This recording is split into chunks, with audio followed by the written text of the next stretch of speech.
Hallo Leute, ich bin mal wieder hier draußen unterwegs, heute mit einer interessanten Challenge, und zwar kann ich ein Handdrillfeuer ausschließlich mit meinen Händen und mit meinen Zehen entfachen.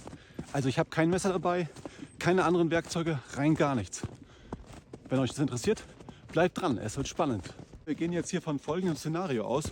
Wie ihr sehen könnt, hinter mir ist alles verschneit, eine Grasfläche, und da stehen ab und zu mal ein paar Bäume. Aber es sind keine zusammenhängenden Wälder. Das heißt, ich habe natürlich Probleme, hier ein bisschen Holz zu finden oder Materialien, um Feuer zu machen. Und weil die Fläche natürlich auch komplett verschneit ist, finde ich auch keine Steinwerkzeuge. Also ich finde keine Steine, um mir Werkzeuge daraus herzustellen. Ich finde auch kein Hartholz. Das heißt, da kann ich nicht aus einem Stück Hartholz, Ast, den ich irgendwie abbreche, mir so eine Art Säge quasi bauen. Funktioniert also auch nicht. Das Einzige, was ich jetzt dabei habe, ist mein Handdrill und mein kleiner Zweig hier aus Pappel. Der Pappelzweig ist schon so ein bisschen angerottet, der ist also ein bisschen weicher, und das ist natürlich für einen Handdrill wirklich wichtig. Man sollte da kein festes, stabiles, frischeres Holz nehmen, sondern ein bisschen verrottetes. Aber absolut trocken, darauf ist zu achten. Diese Spindel hier ist eine Spitze von einer Yucca-Pflanze, und man sieht hier, die ist einfach abgebrochen auf beiden Seiten. Ja? Und genauso wie auch hier das Pappelstück einfach abgebrochen ist. Leider ist die Spindel wirklich ein bisschen kurz. Die ist jetzt vielleicht 40 cm oder so lang. Ich hätte die natürlich gerne länger, aber so ist es nun mal.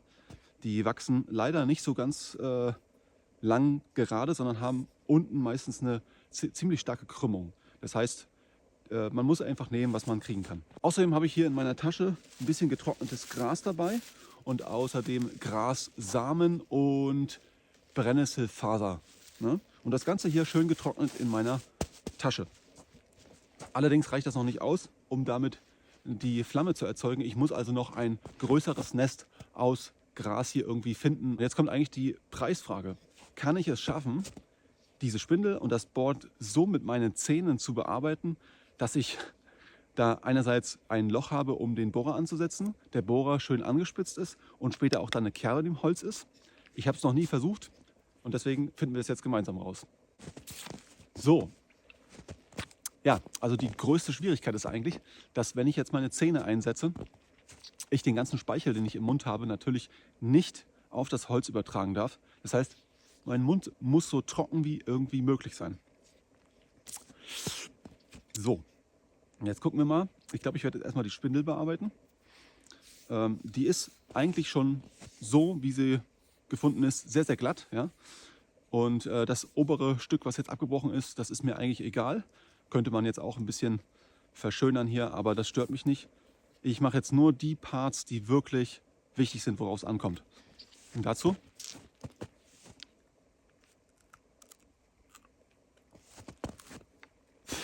nehme ich das jetzt hier in den Mund und versuche immer mit meinen Zähnen das zu bearbeiten.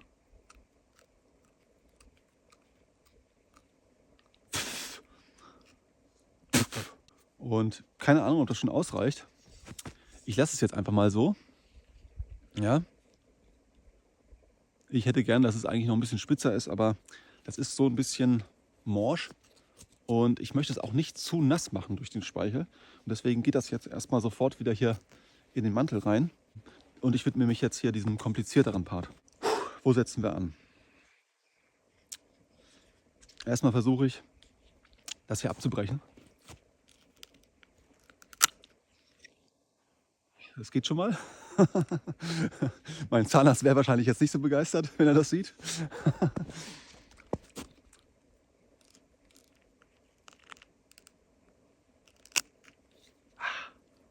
Ja, hoffentlich breche ich mir keine Zähne dabei aus.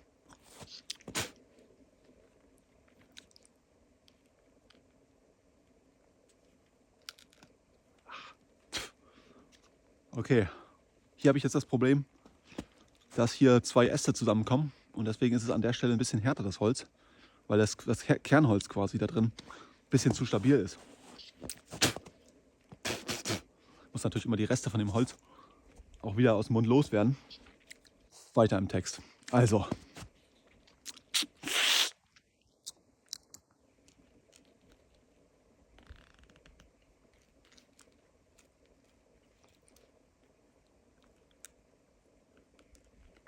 Also hier habe ich tatsächlich meine Probleme. Ja, also angenehm ist es nicht, aber ich bleibe dran. So.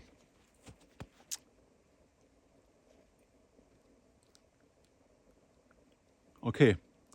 Ich komme tatsächlich nicht weiter. Oh, wow, okay. Das ist natürlich viel schwieriger, als ich gedacht habe, aber gut. Warum mache ich das jetzt?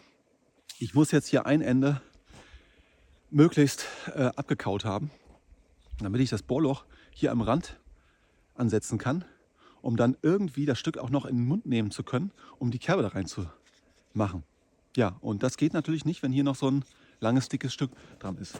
Also versuche ich das mal hier zu brechen. Oh, wow, okay, gut. Zum Glück habe ich das jetzt, die angekaute Stelle, doch noch abgebrochen gekriegt. Gut. Das gefällt mir schon mal besser. Jetzt muss ich noch mal entscheiden, wie rum. Das Ding ist natürlich, dass der Ast schon wirklich relativ dünn ist. Aber die Natives in Nordamerika haben tatsächlich für ihre Handdrills auch wirklich sehr, sehr dünne Ästchen oft verwendet. Und dann oft sogar nicht wirklich eine Kerbe geschnitzt. Ja, das ist echt verrückt. Also nur so einen leichten Ansatz einer Kerbe. Das habe ich immer wieder bei Museumsstücken gesehen und es verblüfft mich jedes Mal, weil ich bis jetzt noch nicht rausgefunden habe, wie man damit ein Feuer ankriegt. Ich habe also jetzt das abgebrochene Stück hier und ich muss jetzt hier, wenn das Stück so liegt, das Praktische ist eben, dass es ein bisschen gebogen und dadurch wackelt das weniger, wenn es dann auf dem Boden aufliegt. Und ich möchte jetzt hier oben erstmal im Prinzip wie so eine Art Loch reinbekommen. Dazu suche ich mir von dem Rand ungefähr so 2 cm entfernt eine Stelle und beiße da jetzt einfach mal rein.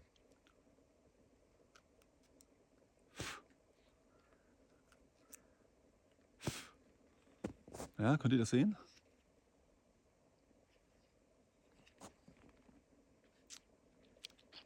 Und wie gesagt, es darf möglichst wenig Speichel dran kommen.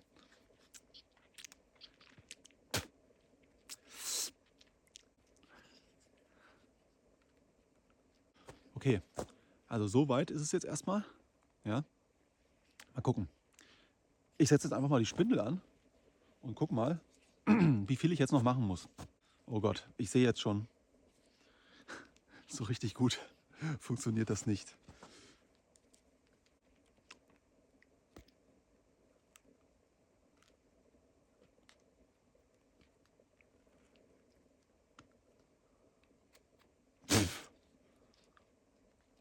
So, und jetzt ist tatsächlich die Spindel nicht wirklich spitz genug. Ja, ich nehme jetzt hier zwar viel weg, aber ja.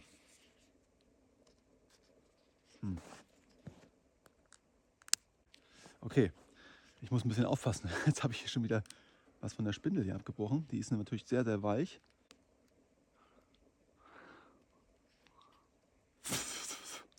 Ja, mein Problem ist im Moment, dass die Spindel zu weit hier immer abrutschen kann, nach links und rechts. Die wird noch nicht gut genug geführt. Ich werde jetzt tatsächlich mal versuchen, diese Spindel, die ist ein bisschen zu gerade unten. Ich werde die jetzt mal anspitzen.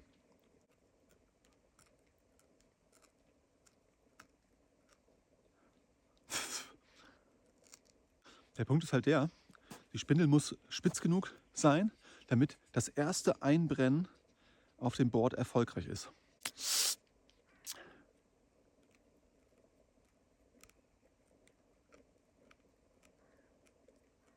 Es wird zumindest besser. Ich versuche es jetzt erstmal, das irgendwie da einzubrennen, ohne dass die Spindel mir wegfliegt. Und dazu muss ich mir jetzt ein anderes Plätzchen suchen. So, was ich jetzt sammle, ist hier einfach die ganzen Grashalme und versuche mir damit jetzt eine Unterlage zu machen. Ich mache mir hier gerade noch eine Fläche frei, damit da möglichst wenig Schnee liegt und ich, wenn ich mich da hinknie, ich da nicht gleich nass werde. Und dann danach Gras drauf. Hier liegen irgendwelche Rindenstücke oder irgendwas Verrottetes.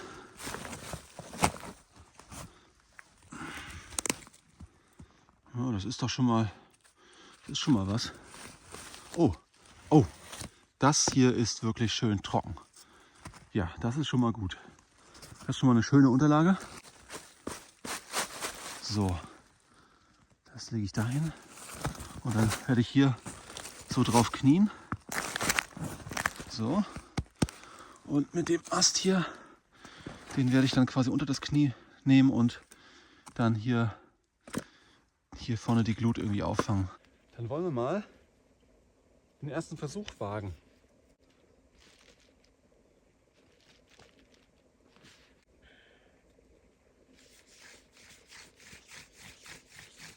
Und das funktioniert schon mal gar nicht so gut. Das läuft nämlich noch nicht rund.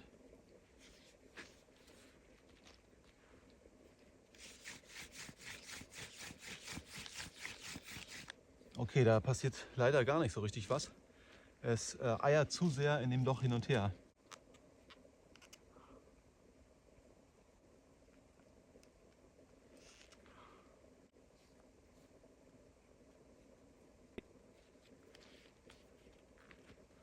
Ja, jetzt hat doch tatsächlich diese Kamera sich abgeschaltet. Aber ich habe hier noch eine zweite laufen. Das heißt, ich habe das Einbrennen auf Kamera.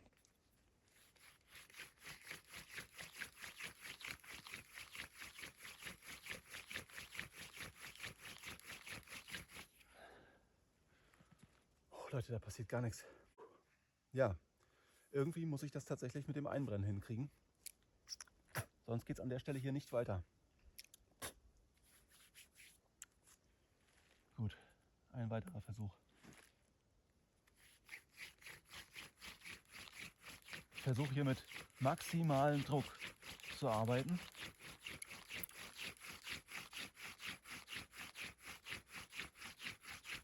Oh, wow.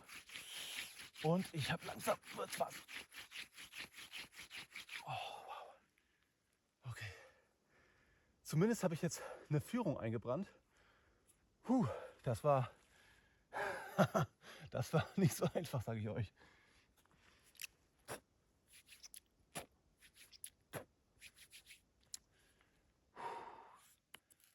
Okay.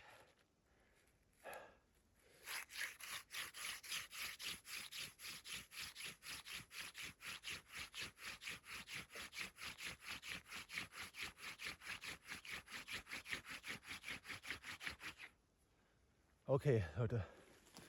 Ich zeige euch das mal. Wie ihr sehen könnt, hat das Einbrennen soweit erstmal funktioniert. Ich habe allerdings nicht mehr besonders viel Material jetzt hier übrig, hier unten an Holz, um jetzt hier die Glut zu erzeugen, weil diese Kerbe, die ich hier jetzt reingebissen habe und dann eingebrannt habe, schon ziemlich tief im Holz liegt. Der nächste Schritt wird jetzt sein, und das wird eigentlich ziemlich abenteuerlich, ich muss jetzt hier irgendwie eine Kerbe reinkriegen. Und das muss ich irgendwie mit meinen Zähnen hinkriegen. Jetzt bin ich mal wirklich gespannt, ob ich das hinbekomme, weil nur wenn ich die Kerbe habe, kann ich genügend Abrieb in der Kerbe erzeugen. Ich weiß auch, es gibt Leute, die ohne Kerbe arbeiten, die einfach nur direkt in das Holzstück so lange reinbohren, bis sich dann irgendwann die Spindel entzündet. Kann man alles machen, ist aber erstens super aufwendig und ich möchte es ja auf die klassische Weise machen. Also so wie die Natives in Nordamerika das auch gemacht hätten. Und das ist normal mit einer ganz kleinen Kerbe. Ja, oder eben beim Einbrennen entsteht diese Kerbe sozusagen automatisch, wenn man so weit am Rand ist. Wieder möglichst trocken den Mund machen, dass da keine Feuchtigkeit rankommt oder nicht zu viel.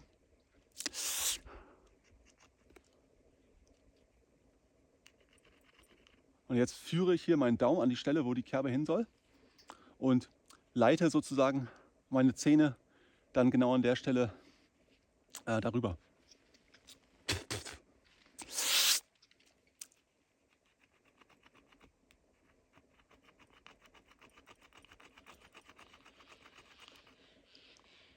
Und ihr seht, es passiert was. Es ist zwar super mühsam und dauert wahrscheinlich super ewig, aber es gibt einen gewissen Abrieb. Allerdings, innen drin ist das Holz ein bisschen fester. Jetzt bin ich mal gespannt, ob ich da auch das festere Holz mit bearbeiten kann.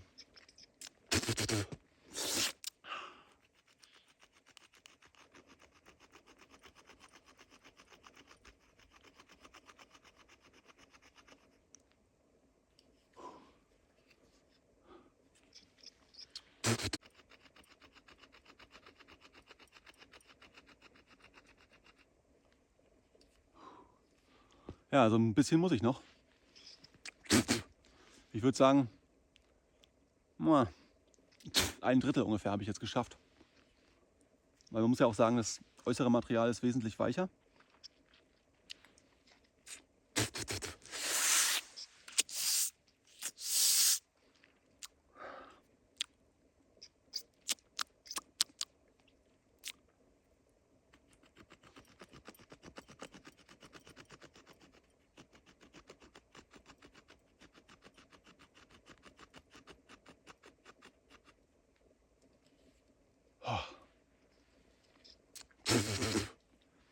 Also es ist echt schwierig, die Zähne auch in einer Führung quasi zu halten. Man sieht, dass ich sozusagen doch ganz schön viel wegnehme. Ich möchte aber eigentlich langsam ein bisschen weniger quasi, das bisschen spitz zu laufen da haben. Wird mit den Zähnen allerdings schwierig. Ich werde jetzt mal versuchen, da einfach rein zu beißen. Dann beschädige ich natürlich das Holz auch auf der anderen Seite. Aber ich denke mal, durchbrechen werde ich es jetzt nicht sofort.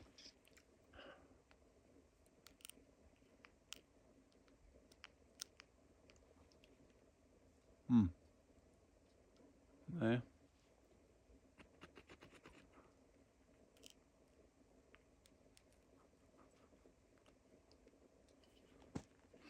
Naja, so richtig gut ist die Kerbe noch nicht. Aber es wird.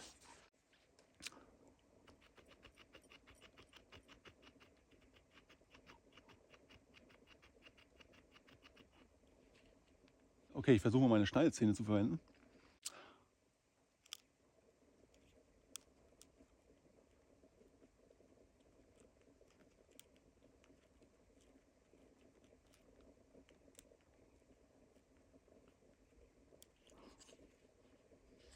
Ja, es wird zumindest. Ich hoffe natürlich, dass ich jetzt hier mit dem Speichel da nicht zu viel Feuchtigkeit quasi reinbringe. Und ihr seht schon, auf der anderen Seite habe ich jetzt hier auch so eine Kerbe reingebissen. Ja, ich glaube, viel mehr sollte ich da vielleicht nicht wegnehmen, weil ansonsten irgendwann auch die Spindel da aus der Führung fällt. Ich teste das mal, ob das schon der Fall ist oder ob ich da noch ein bisschen was wegnehmen kann. Ja, also eigentlich, ihr seht das schon, eigentlich müsste da noch ein bisschen was weg. Ja. Man könnte es jetzt so versuchen, aber die Gefahr, dass dann der Abrieb sich nicht vernünftig dann in der Kerbe sammelt, der ist dann doch ganz schön hoch. Okay.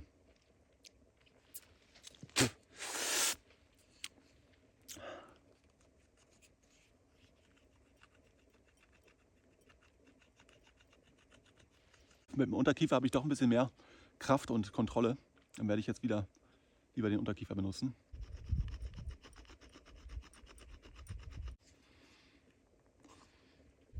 Ja, sorry, dass ich so viel hier rumspucken muss, aber ich habe halt alles voller Holzkrümel im Mund. Und die Feuchtigkeit muss halt ja, wie gesagt, immer aus dem Mund auch raus. Ich kann also nur ausspucken oder runterschlucken. Und das ganze Holz möchte ich natürlich jetzt nicht runterschlucken.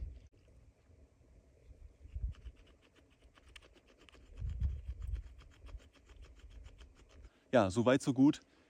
Hier ist jetzt ja ein ganz bisschen Restfeuchtigkeit jetzt durch meine Spucke quasi dran. Und deswegen werde ich das jetzt noch mal ein bisschen trocknen. Das geht also jetzt wieder in meinen Mantel. Und ich sammle jetzt mal noch ein bisschen Zundermaterial für mein kleines Nest nachher. So, das, was ich als letztes gesammelt habe, ist ein kleines bisschen trockener als das davor. Das heißt, das, was ich davor gesammelt habe, das geht eher als Zusatz noch dahinter sozusagen. So, und ich habe ja noch hier in meiner Tasche ein bisschen Zundermaterial. Und das werde ich jetzt damit reinstopfen. Das geht jetzt da rein. Und diesmal muss ich mir ein bisschen Mühe geben hier, dass das auch wirklich vernünftig ist, damit es auch wirklich was wird. Der Moment der Wahrheit ist gekommen. Okay, jetzt volle Konzentration und möglichst nichts erzwingen wollen. Möglichst entspannt arbeiten. Ja, das ist jetzt ganz wichtig. Okay, also ich habe das jetzt hier so installiert. Machen wir das Nest auf die andere Seite.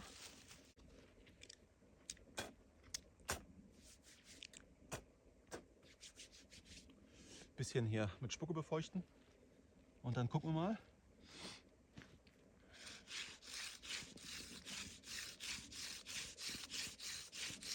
So, erstmal mache ich jetzt ein ganz langsames Einbrennen. Erstmal ein bisschen Abrieb erzeugen. Das Ganze nicht überstürzen.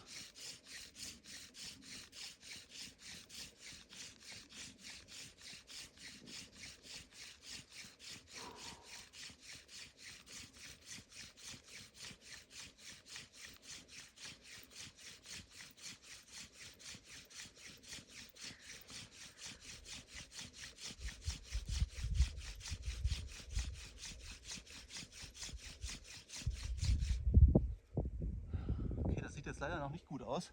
Ich würde sagen, die Kerbe ist eigentlich noch nicht tief genug. Okay, ich versuche da jetzt einfach noch mal reinzubeißen.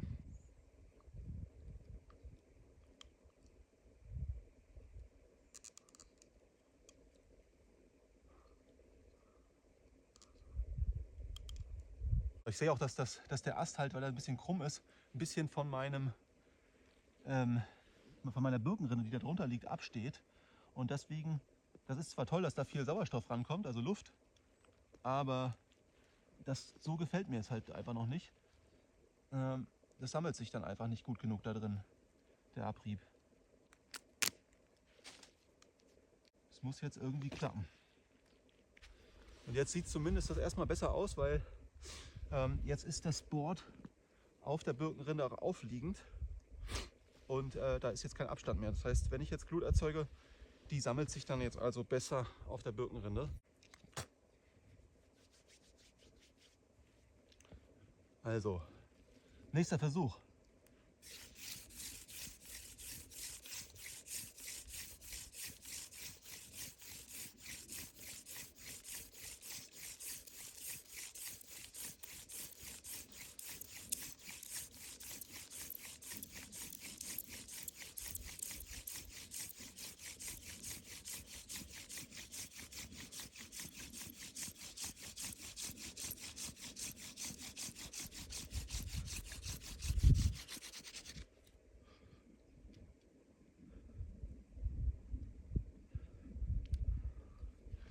Okay. Oh ja. Oh ja. Okay. Puh. Jetzt nichts überstürzen.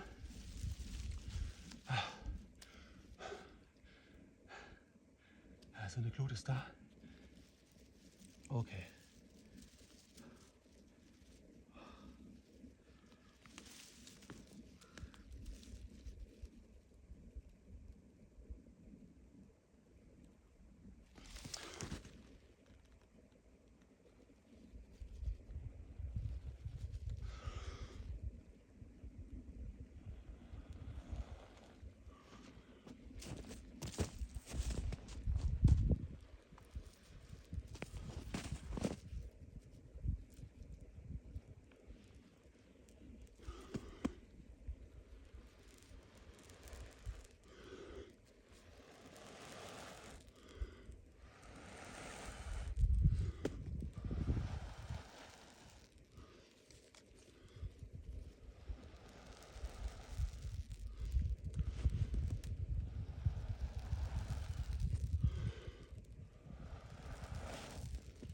Okay, yes.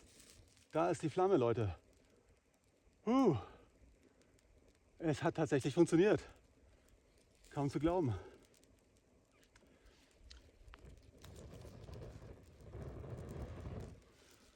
So. Gut. Also. Ja, wie ihr sehen könnt, kann man tatsächlich einfach nur mit 2 Stück Hölzern, den Zähnen und Händen ein Handgrillfeuer entfachen. Unglaublich, ich finde das super genial. Hat richtig Spaß gemacht. Und ja, wenn ihr auf diesem Kanal hier nichts mehr verpassen wollt, dann drückt gerne die Glocke, abonniert den Kanal und liked das Video. Und wenn ihr Lust habt, dann sehen wir uns auch schon im nächsten Video. Macht's gut!